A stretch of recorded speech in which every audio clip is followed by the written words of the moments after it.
Hi everyone and welcome to my week 5 presentation. My name is Evelyn Bright and this is for MPA 580. Let's get started with this week. This week we're talking about ethics training and creating a training program for our agency or department. And one of the questions is, why is it so important for ethics training in any business or any, department, policy, whatever it may be? It limits the risk mitigation. It helps, the employee morale, their engagement. It attracts more people to come to the business or to come to the workplace to be able to want to stay there as well. And it helps brand the business itself. It helps prove that this company or business or agency or whatever it may be is beneficial and is going to protect its employees and make sure that everybody is taken care of one way or another.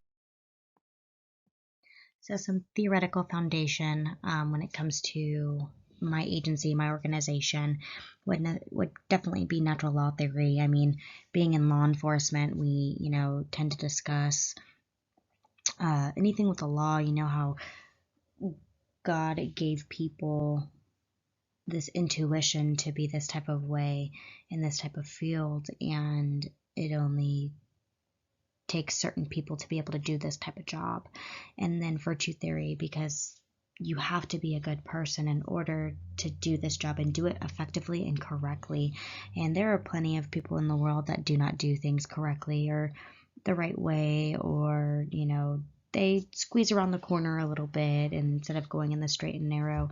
But these would probably be the more theoretical foundation when it comes to ethics in ethical training and trying to show the background of what created ethics from the standpoint of law enforcement.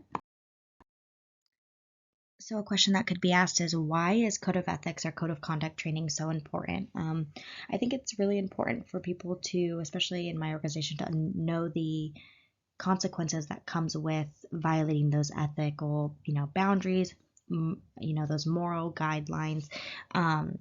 It's a really gray area when it comes to certain things, because you tend to battle with internally if you're doing the right thing or not, based on law or spirit of the law or letter of the law. Especially in law enforcement, it's important to know the difference with the line being crossed when it comes to ethics. Like I was saying,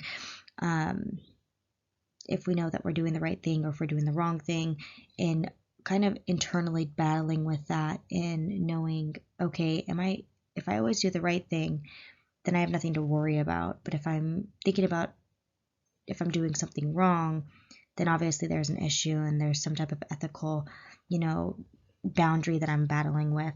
A quote that kind of like stood with me with my code of ethics training or code of conduct training with my chief of police. He says, "I can't help if I don't know about it." So it's kind of bringing back into, the holding people accountable for the actions that they're doing and making sure that people are able to speak out and be whistleblowers and be able to, communicate effectively and not fear the retaliation in the end. I just decided to add an extra slide of like some training programs that we do in law enforcement. We do a code of conduct training. We do harassment, discrimination, prevention policy. We do training on that. We have to do 2 hours of that mandatory every year.